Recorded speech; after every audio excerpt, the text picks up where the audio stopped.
Capítulo 1. Milionário conhece bilionário. A visão de Robert. Chicago, 6 de novembro de 2005. Primeiras horas de uma tarde de domingo. Dezenas de milhares de pessoas estão assistindo a uma grande exposição de imóveis organizada pelo Learningham Next, em Chicago. O hall de convenções está repleto de displays de imóveis de alto custo e oportunidades de investimento. Nas salas menores, instrutores compartilham seu conhecimento e sensatez sobre como os participantes podem construir sua própria fortuna pessoal. No espaçoso salão reina um burburinho contagiante. As pessoas estão empolgadas com o que estão aprendendo e como isso poderá modificar sua vida financeira. Nos bastidores, na grande sala onde as equipes de produção estão trabalhando, a empolgação é diferente. O ambiente é tranquilo e, ao mesmo tempo, eletrizante. Uma longa limusine preta se aproxima, e as pessoas começam a murmurar: ele chegou. Donald Trump chegou. Estou parado ao lado de minha sócia e coautora, Sharon Lester, no Salão Verde, local em que os principais palestrantes esperam antes de se apresentar. Por isso, não vejo a chegada da limusine. Mas, ao ver dois policiais atravessarem a porta do Salão Verde, fico sabendo que Donald Trump está chegando. Apresso-me para abrir caminho para ele e sua comitiva. Parado na entrada do Salão Verde, vejo uma figura alta e imponente descendo da limusine. Só poderia ser Donald Trump, aquela silhueta conhecida dos milhões de telespectadores no mundo todo que assistem ao Aprendiz. Aqueles que, como eu, têm a sorte de portar as devidas credenciais espontaneamente formam duas fileiras. Quase em fila, Donald Trump e sua comitiva caminham entre as duas fileiras de admiradores, sorrindo e saudando-os. É uma forma de cumprimento reservada à realeza ou a chefes de Estado. Se estivéssemos em Hollywood, ele estaria pisando em um tapete vermelho. Bill Zanker, fundador e CEO do Learningham Next, cumprimenta Donald, acompanha o Salão Verde e fecha a porta. Meu Deus! Exclama uma jovem. Ele é mais carismático ainda pessoalmente. É incrível como é alto, observa outra jovem. Você viu o cabelo? Comenta outra. A maioria dos homens do grupo permanece em silêncio. De repente, a porta do Salão Verde se abre. Os mais altos podem ver que Donald está conversando com os repórteres. Bill Zanker sai e caminha em minha direção. Você está pronto para apresentar Donald? Pergunta Bill. Robert Kiyosaki, do Pai Rico, apresentando Donald Trump. A multidão adora isso. Donald Trump deixa o Salão Verde e caminha em nossa direção. Após trocar algumas palavras com Bill em voz baixa, Donald vira-se para mim e diz: Olá, de novo. É você quem vai me apresentar. Balanço a cabeça, concordando. Ótimo. Vejo que você ainda permanece na lista dos best-sellers do The New York Times, diz Donald. Isso é excelente. O seguir. Abaixa um pouco o tom de voz e acrescenta: quero conversar com você. Pode ser agora? É claro, respondo. Você é o autor número 1 de livros sobre finanças pessoais, e eu sou o autor número 1 de livros sobre negócios. Deveríamos escrever um livro juntos. Que tal? Surpreso pela sugestão, fiquei sem fala. É uma grande ideia, diz Bill Zanker, tentando preencher o vazio causado por meu silêncio. Com certeza será um best-seller. Por fim, eu me recupero e respondo, sem muita segurança: ótima ideia. Vamos. Sim. Sabendo que Donald não costuma trocar apertos de mão, arrisco-me a estender a minha para confirmar se ele está falando sério. Ele está, e apertamos as mãos. Donald vira-se para Kate, seu imponente segurança, e diz: dê meu cartão a Robert. Kate, o segurança de quase 2 metros de altura, deixa de ser uma figura intimidadora, sorri, abre um estojo dourado e me estende um dos cartões pessoais de Donald Trump. Ligue para mim da próxima vez em que estiver em Nova York, e começaremos a conversar sobre o livro, diz Donald. Vou apresentá-lo a Meredith. Ela nos ajudará no projeto. Naquele momento, apresento Donald a Sharon e, uma vez mais, trocamos um aperto de mãos. É hora do show, portanto caminho em direção ao palco do anfiteatro, onde mais de 24 mil fãs que ocupam o salão principal e as salas adjacentes estão à espera de Donald Trump. Assim que termino minha breve introdução, a canção tema de O Aprendiz começa a ser ouvida. Milhares de balões dourados desprendem-se do teto e calorosos aplausos irrompem entre a multidão quando Donald Trump surge no palco. A longa jornada de volta para casa. No voo de volta para casa, de Chicago a Phoenix, caiu a ficha sobre a realidade do compromisso assumido. Eu não cansava de me perguntar: quem sou eu para escrever um livro em parceria com Donald Trump? E sobre o que escreveremos? O senhor quer um cobertor? Perguntou a comissária de bordo, despertando-me de meu inquieto devaneio. Não, obrigado, respondi com um sorriso. Assim que a comissária se retirou, tive um estalo. Poderíamos escrever sobre imóveis. Acompanhando esse pensamento, uma voz interna, meu crítico pessoal começou a soar. A voz que estava me torturando desde que a ideia do livro fora proposta. Essa voz perguntava com desdém: você e Donald Trump escreverem um livro sobre propriedades imobiliárias. Em termos de imóveis, Donald Trump joga na liga profissional. E você, na juvenil? Ele constrói arranha-céus em Nova York. E você, o que possui? Alguns apartamentos, alguns prédios comerciais de baixo valor e alguns terrenos. Além disso, ele é um bilionário. E você, apenas um milionário. Até aquele momento, eu me sentia bastante satisfeito com minhas realizações na vida. Mas, ao considerar uma parceria com Donald Trump para escrever um livro, meus êxitos e conquistas pareciam ínfimos e insignificantes. Em vez de me sentir honrado pelo convite, eu me sentia péssimo. Sobre o que poderíamos escrever? Eu me perguntava a todo momento durante o voo de Chicago a Phoenix, 2 longas semanas. Embora Donald tivesse me dito para ligar para Meredith Seaver, a pessoa que ele sugerira para coordenar o projeto do livro, não fiz contato imediatamente. Por fim, após 2 semanas, Bill Zanker me ligou de Nova York e perguntou: você ligou para Donald? Não, não liguei, respondi. Por quê? Porque sou um medroso, respondi. Além disso, sobre o que escreveríamos? Ele e eu somos empresários e ambos investimos em imóveis, mas sua conta bancária tem alguns erros a mais que a minha. A maioria das pessoas não quer que os outros saibam como enriqueceram, e menos ainda falar sobre os seus fracassos. Quero que as pessoas saibam, pois foi assim que aprendi muito. Quero que as pessoas saibam que, ricos ou pobres, todos temos problemas financeiros. Robert T. Kiyosaki. Deixa disso, disse Bill. Seu livro vendeu mais de 26 milhões de exemplares. Você é famoso no mundo inteiro. Permanece na lista de best-sellers do The New York Times há 5 anos. 5 anos. Somente 3 outros livros conseguiram essa façanha. Não se subestime. Vocês dois são autores de best-sellers.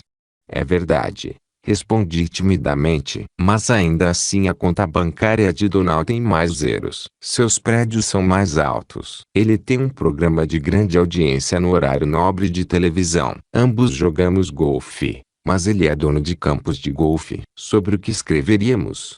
Robert, ligue para Meredith e descubra, disse Bill educadamente. Converse com ela. Ela está guardando seu telefonema. Portanto, ligue para ela agora. Ok, respondi. Vou ligar agora mesmo. Antes de perder a coragem, assim que encerrei a chamada de Bill, liguei para o número de Meredith. Alô, aqui é Meredith Seaver. E assim nasceu este livro. A Sala da Diretoria. 12 de dezembro de 2005. Eu estava em Nova York para gravar um programa de televisão e para me encontrar com o diretor financeiro do Yahoo. Como eu já estava em Nova York, Meredith e eu concordamos em nos encontrar para discutir o conceito do livro. No dia 12 de dezembro, minha esposa, Kim, e eu pegamos um táxi e nos dirigimos ao escritório de Donald Trump. Não exatamente seu escritório, seu edifício comercial. Aqueles que já assistiram à série Aprendiz provavelmente estão familiarizados com a entrada dourada do Trump Tower na famosa Quinta Avenida, em Nova York. Parado na calçada como um camponês, curvei-me para trás e deixei meus olhos passearem pelas alturas. Andar após andar, até o ponto em que prédio e céu se encontravam. O Trump Tower é, sem dúvida, muito maior do que qualquer prédio do qual Kim e eu somos donos. Embora eu já tivesse entrado naquele edifício em outras ocasiões, ele me pareceu muito mais alto agora que eu sabia que entraria ali para me encontrar com Donald Trump em pessoa. Estar na Quinta Avenida trouxe de volta tantas memórias. Lembro-me de olhar para arranha-céus como esse ao visitar Nova York pela primeira vez, quando comecei a frequentar a Merchant Marine Academy, Academia Americana de Marinha Mercante. Em 1965, eu era um pobre garoto havaiano visitando a cidade grande pela primeira vez, e não tinha permissão de entrar em prédios desse tipo. O filme A Primeira Noite de um Homem fazia sucesso na época, e meus amigos e eu perambulávamos por aquela área esperando encontrar Nossa Própria Senhora Robinson. E ali estava eu, 40 anos mais tarde, convidado a visitar os escritórios e o prédio de Donald Trump. Naquele momento, passei por uma importante constatação da realidade. A maioria das pessoas me considera muito bem-sucedido. Ganhei e perdi milhões de dólares seguindo os princípios que compartilho nos livros da série Pai Rico. Mas, naquele momento, parado em frente ao Trump Tower, subitamente me dei conta de como eu havia chegado longe. Era uma sensação indescritível. Lembrei-me de uma das frases prediletas de Donald: pense grande. O simples fato de estar em frente a seu prédio me fez perceber como minha visão atual era muito mais ampla do que no dia em que conheci Nova York. Que sensação!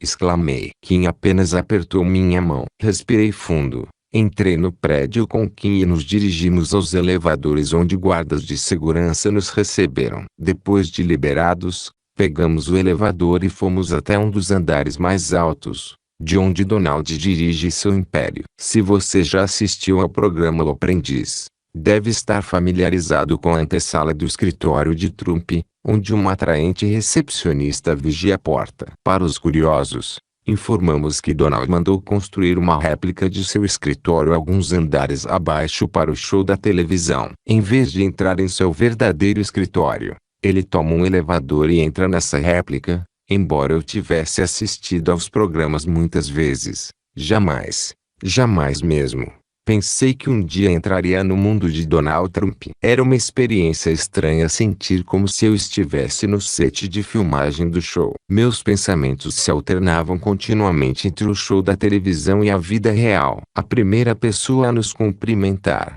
depois que a recepcionista sugeriu que sentássemos, foi Kate, o enorme segurança de Donald Trump. Ao nos ver, ele nos cumprimentou calorosamente, como se fôssemos velhos amigos. Sentou-se junto a nós e nos deixou à vontade. Mal acreditei quando ele, com afabilidade, começou a falar sobre sua carreira anterior como detetive em Nova York e sua atual carreira como segurança pessoal de Donald. Ficou conosco, ofereceu-nos água e permaneceu ali até que a porta do escritório principal se abriu e Meredith veio caminhando em nossa direção. Meredith é a clássica jovem executiva de Nova York, mulher atraente que se sentiria perfeitamente à vontade em Londres, Paris, Sydney, Tóquio ou Pequim. Estendeu a mão e sorriu com simpatia, dizendo: é um grande prazer finalmente conhecê-los. Após agradecer a Kate pela gentileza, Kim e eu acompanhamos Meredith, passamos pelas portas de vidro e entramos na sala da diretoria, a verdadeira sala da diretoria. Enquanto nos sentávamos, passaram por minha mente cenas do programa, candidatos e candidatas aprendizes sentados ao redor da mesa com Donald e seus conselheiros, e perguntei a mim mesmo: o que você está fazendo aqui? Como chegou aqui? Na verdade, as palavras foram: que diabos estou fazendo aqui? E como cheguei aqui? Tenho certeza de que mais de um aprendiz pensou a mesma coisa. Após alguns minutos de conversa, Meredith perguntou: sobre o que você gostaria de escrever? Bem, eu me preocupo muito com a pobreza, respondi. Acredito que poderíamos escrever sobre o que seria possível fazer para acabar com ela. O título poderia ser Indian Poverty, como acabar com a pobreza. Meredith assentiu, balançando a cabeça. Esse seria um assunto possível.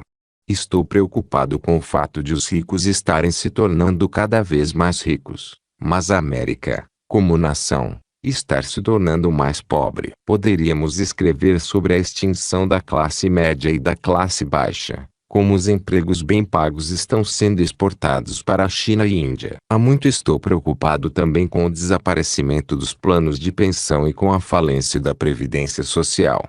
O Sr. Trump também está muito preocupado com essas questões, afirmou Meredith. Ele escreveu um excelente livro sobre esse assunto, The American We Deserve, comentou Kim. Sim, respondeu Meredith. Ele escreveu sobre sua preocupação com essas questões, bem como sobre a ameaça de ataques terroristas, mesmo antes do 11 de setembro.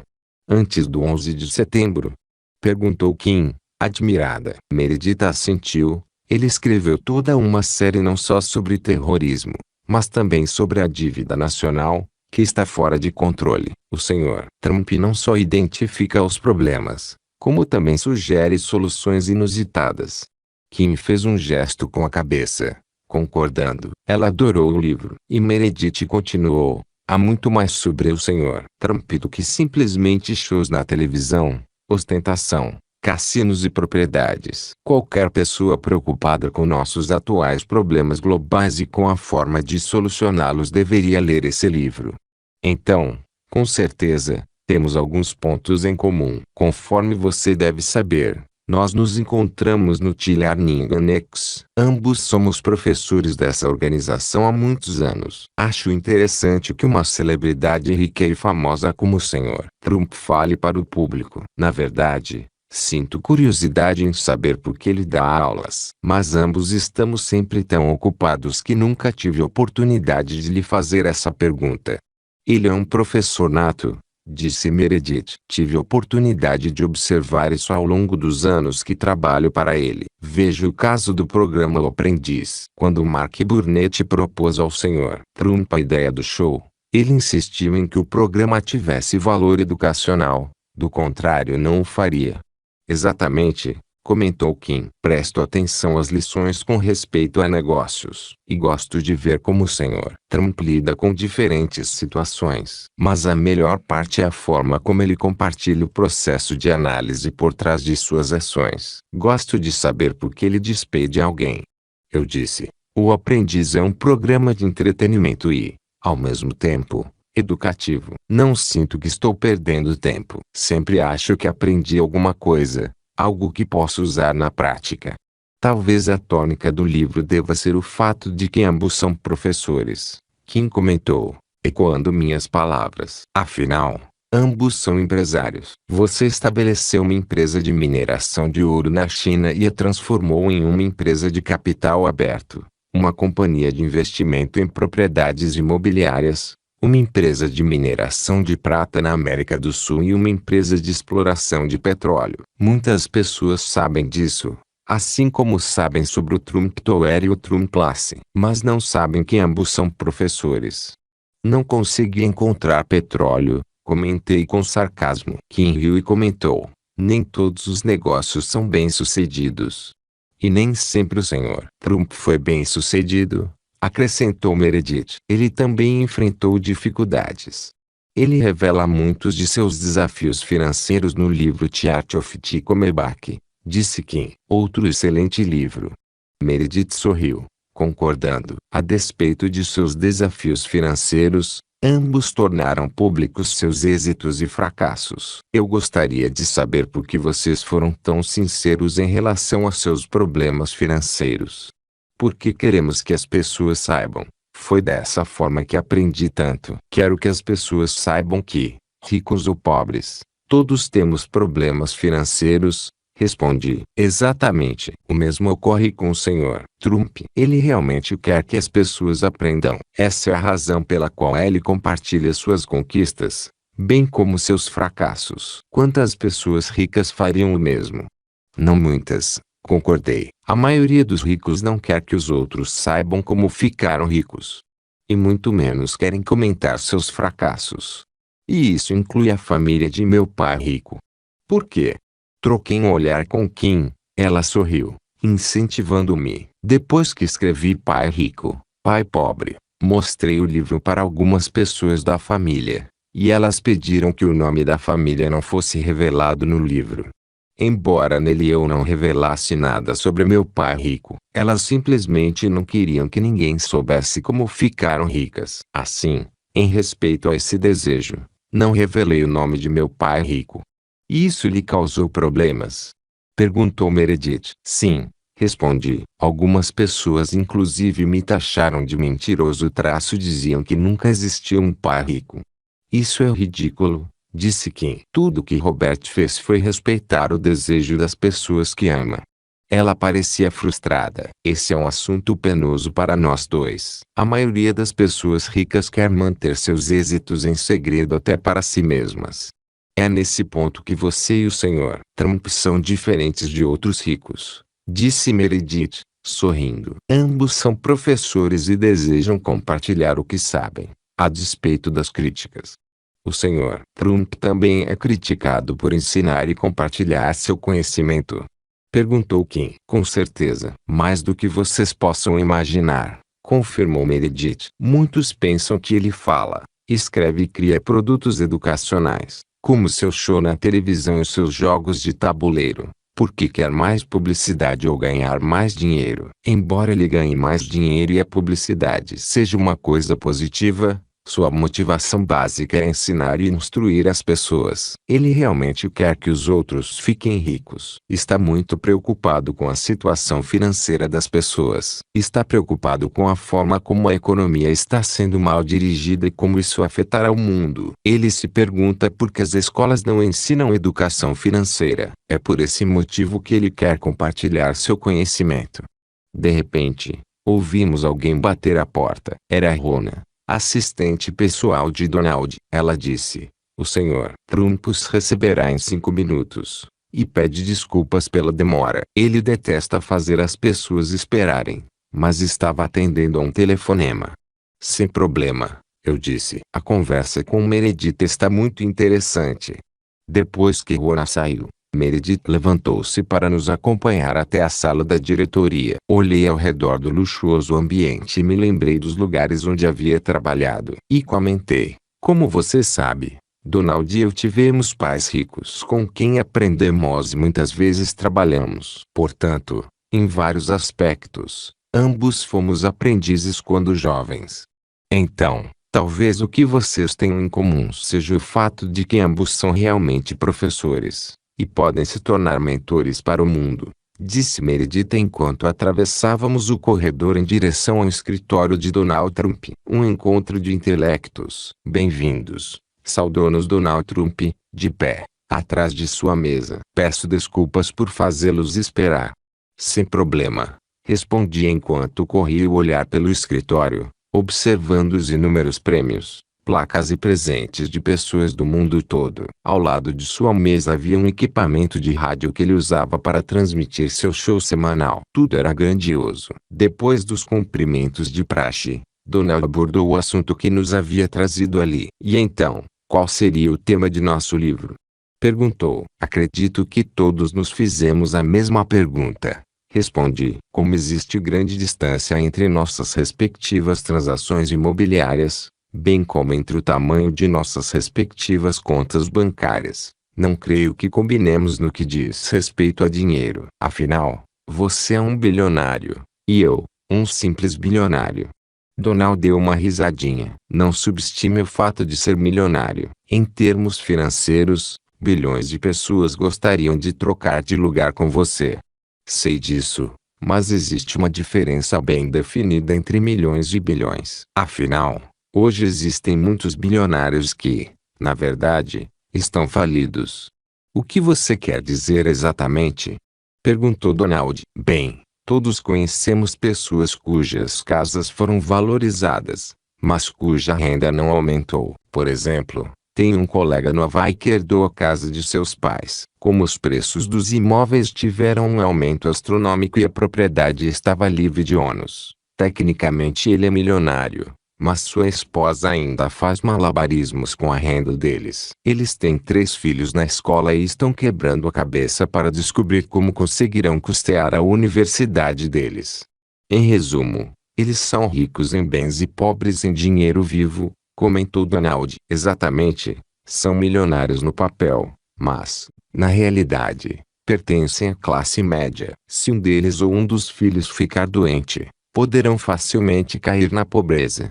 Isso de fato acontece com muitas pessoas, principalmente quando se aposentam e param de trabalhar. Se ficam doentes, têm de vender tudo o que possuem, apenas para sobreviver, acrescentou Donald em tom sombrio. E esse problema ficará mais sério dentro de poucos anos, quando uma enorme massa de pessoas se aposentar, acrescentei. Sim, eu sei disso, confirmou Donald. A previdência social é um problema. Não sei como conseguiremos pagar os benefícios aos tantos milhões de novos aposentados, que incluem assistência médica a longo prazo quando ficarem realmente velhos. Eu me preocupo com a geração de meus filhos e como conseguirão arcar com a dependência financeira de nossa geração, com o governo que temos hoje.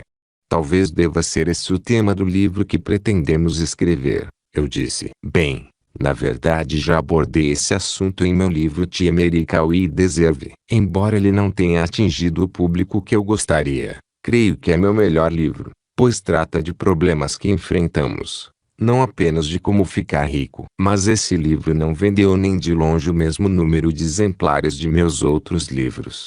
Escrevi um livro sobre esse assunto também, comentei. Foi Profecias do Pai Rico, publicado em 2002. É sobre a derrocada do mercado de ações e sobre a inadequação dos planos de previdência. O livro fala também sobre a maneira como muitos trabalhadores perderão sua pensão e aposentadoria em futuro próximo.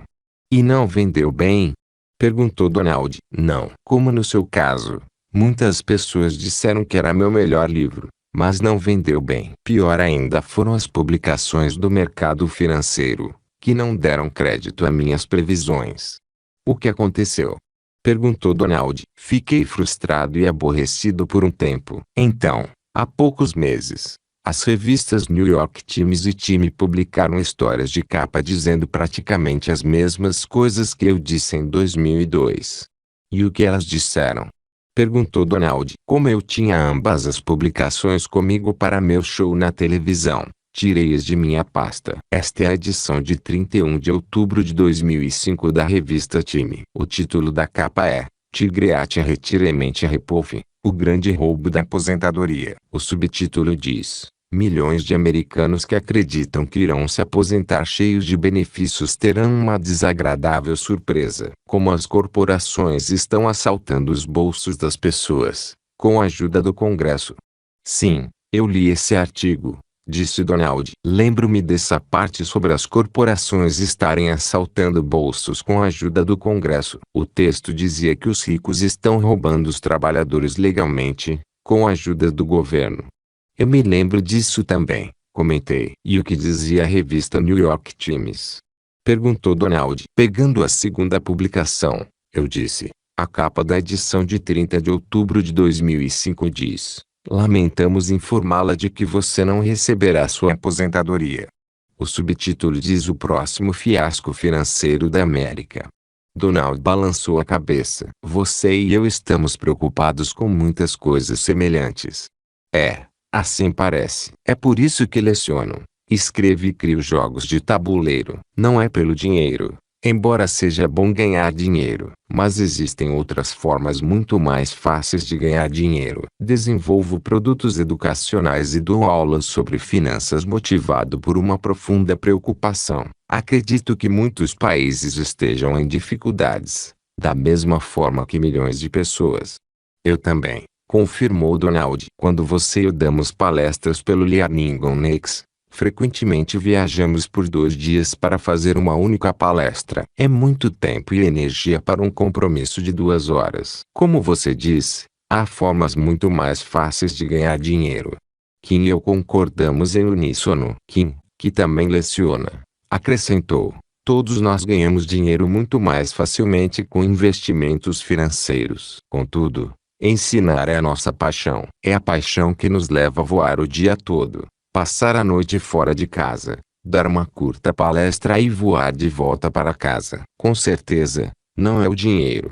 Donald sentiu. Quando falamos às milhares de pessoas nos eventos do Learning on X, você não se sente sensibilizado? Ali estão elas, despendendo tempo e dinheiro para nos ouvir. Embora algumas já sejam ricas e outras provavelmente ficarão ricas, muitas enfrentarão lutas financeiras ao longo da vida. Isso me corta o coração. Talvez vocês devam escrever sobre esse tema, sugeriu Meredith. Talvez as pessoas precisem saber por que vocês querem que elas fiquem ricas, quais são suas preocupações. Eu também acho, intercedeu Kim. Por que vocês dois continuam trabalhando, embora não precisem? Ambos têm dinheiro suficiente, mas não pretendem se aposentar. Que tal escrever sobre o que os mantém na ativa? O que realmente os motiva? Na verdade, a motivação não é mais importante do que o dinheiro? Bem, eu leciono porque gosto, afirmou Donald. Mas estou realmente preocupado. Espero estar enganado. Mas receio que a classe média esteja enfrentando dificuldades. Está encolhendo, independentemente do partido que esteja no comando político. Como digo com frequência, grande parte da classe média de hoje se transformará em uma nova classe pobre ou, pior ainda, mergulhará na pobreza, mesmo depois de muitos anos de árduo trabalho.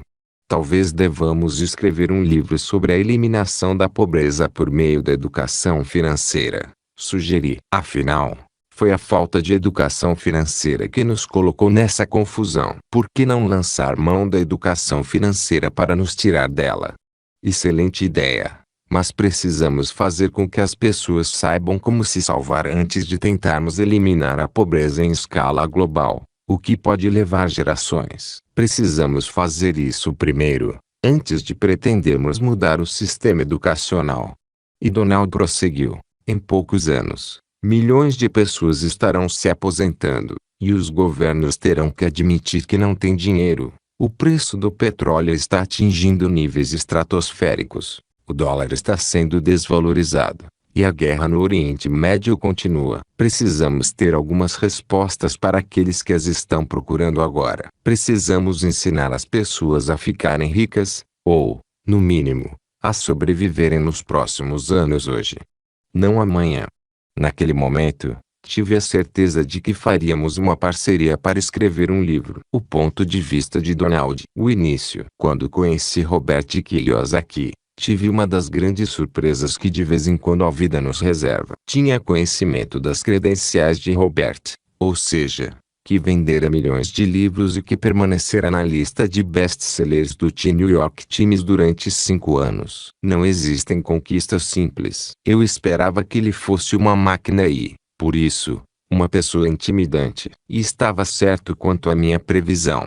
Robert emanava uma energia positiva que contagiava todos à sua volta. E não parecia que ele fizesse algum esforço para conseguir isso. Era uma característica inata. Fiquei impressionado. O que me surpreendeu em Robert foi sua humildade, modéstia, até mesmo certa timidez. Era esse o homem que vendera mais de 26 milhões de livros. Era inacreditável. Eu me perguntava se aquilo seria artificial, uma fachada, um papel que ele representava, por alguma razão. Às vezes sou meio cético. Não levei muito tempo para descobrir que Robert era autêntico. Depois de conversarmos algumas vezes, percebi que ele era sincero e que gostava de lecionar, provavelmente tanto quanto eu. Quando lhe expliquei que a única razão pela qual eu concordara em fazer o aprendiz era porque o programa tinha cunho educativo, Robert disse: Donald, antes de tudo, você é um professor. Um professor identifica outro professor logo de início. Começamos a conversar sobre a importância da educação e ele mencionou o aspecto de mentoring do programa O Aprendiz, e que toda semana ele e Kim aprendiam alguma coisa. Perguntei-lhe o que ele faria se soubesse que não poderia falhar, e ele prontamente respondeu: encontraria formas de atingir e de ensinar um número maior de pessoas. Foi como eu havia comentado com ele no Learning on X. Em Chicago eu era o autor número 1 de livros sobre negócios e ele era o autor número 1 de livros sobre finanças pessoais. Juntos, teríamos uma grande oportunidade de atingir milhões de pessoas. Mais que isso, seria divertido. Robert entendeu imediatamente o que eu quis dizer. E achei bom que ele quisesse refletir um pouco mais sobre o livro antes de assumir um compromisso comigo. Eu sabia que ele era uma pessoa sensata, que pensaria muito antes de tomar a decisão correta. Quando nos encontramos em meu escritório em Nova York, algumas semanas mais tarde, ele disse, sem hesitar: devo admitir que, no começo, me senti um pouco intimidado. Foi como se houvesse dois Donalds em uma batalha interna. Eu não sabia se tínhamos o suficiente em comum. Mas o melhor Donald venceu, aquele que recusa complacência. Robert foi honesto consigo mesmo e comigo, e isso confirmou porque seus livros eram estrondosos sucessos. Escrever livros é uma tarefa prazerosa, mas que exige muito trabalho, e meus compromissos não permitem o exercício de muitas outras atividades. Mas me descobri ansioso por trabalhar com afinco em algo que novo, especialmente com alguém que partilhava minhas preocupações e esperanças. Emerson disse: um indivíduo que pode tornar fáceis coisas difíceis é o educador. E complementou: o conhecimento existe para ser compartilhado. Quando li Pai Rico, Pai Pobre há alguns anos, ainda não conhecia Robert, e lembro-me de ter pensado que ele tinha o dom de tornar as coisas mais compreensíveis. Ele tem um pouco do contador de histórias, e esse é um dos segredos de tornar as coisas acessíveis às pessoas. Essa é outra razão pela qual ele é um grande palestrante. E as pessoas sempre disseram a mesma coisa a meu respeito. Não sei se temos essa capacidade nata de contador de histórias, mas ela nos tem auxiliado a ajudar os outros, e a fazer com que histórias aparentemente complexas se tornem um pouco mais simples. Sei que muitas pessoas, quando pensam em mim, imaginam, o bilionário. E isso é quase como ter a porta fechada na minha cara. Meu filho, Dom J.R., diz que sou como um operário com uma grande conta bancária, se é que essa é uma forma de entender minha personalidade. Passamos bastante tempo juntos, e ele sabe que, no íntimo, sou muito simples. Isso não significa que eu seja uma pessoa fácil, mas costumo adotar uma abordagem simples para lidar com as coisas. E, embora as coisas que faço às vezes sejam muito complexas, sei também como classificá-las. Você não começa com um arranha-céu terminado. Começa com uma planta e com um alicerce. Sei que as coisas exigem tempo e paciência, e isso é válido também para a educação. Se você costuma assistir ao programa O Aprendiz, sabe que somos duros com os aprendizes porque a vida não dá muito espaço para desculpas, tampouco demonstra compreensão. Conforme diz o velho ditado,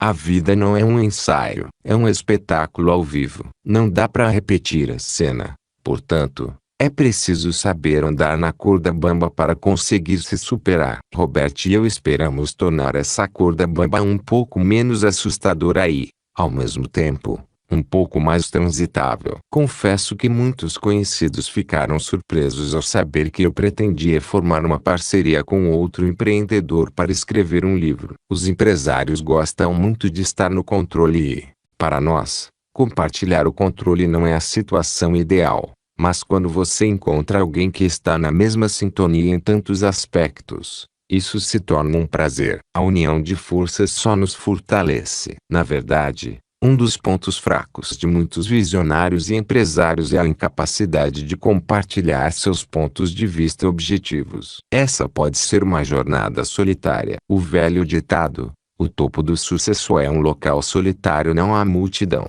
às vezes se torna verdadeiro. Empreendedores gostam de experimentar coisas novas. Uma colaboração desse tipo é algo novo tanto para Robert quanto para mim. E penso que contribuímos mutuamente para nosso aperfeiçoamento como educadores, palestrantes e indivíduos, unindo nossas diferentes personalidades para desempenhar uma tarefa que é, ao mesmo tempo, abrangente e compreensível. Qual é o sentido de ser dono de um grande conhecimento e guardá-lo para si? Qual é o sentido de ser dono de um grande conhecimento e guardá-lo para si? Donald J. Trump. Eis outro ponto engraçado. Frequentemente os empresários caracterizam-se por evitar esforços em grupo. Querem estar no comando. Querem fazer as coisas do seu jeito, ser donos delas. Pelo menos é isso que os especialistas têm dito ao analisarem os tipos de personalidade adequados a um indivíduo empreendedor. Imagino que Robert e eu não nos enquadremos no molde, mas acho que isso não incomoda nenhum dos dois. O que evoluiu nesse processo adquiriu vida própria, tornando-se mais do que simplesmente outro livro com um esboço apropriado. Tornou-se um exemplo vivo daquilo em que trabalhamos e vivenciamos juntos desde nosso primeiro encontro até o dia em que terminamos o primeiro rascunho. Logo se tornou um esforço conjunto para fornecer educação financeira a qualquer um que esteja em busca de uma vida melhor em uma época em que todos nós precisamos estar financeiramente preparados para o futuro. Este livro é dirigido a todos que querem vencer e sair da zona de conforto. Você talvez já seja milionário, talvez não, mas as lições contidas neste livro aplicam-se a todos, independentemente de seu atual status financeiro. Espero que o processo lhe ensine alguma coisa e que, ao mesmo tempo, proporcione entretenimento. Não existe nada cansativo sobre negócios, e isso você logo descobrirá. Robert e eu temos outra coisa em comum. Nenhum dos dois gosta de ficar entediado. Gostamos de ver as coisas feitas. Portanto, preste atenção, mantenha o foco e divirta-se. Nós queremos que você fique rico, tem muito a oferecer. Fique ligado.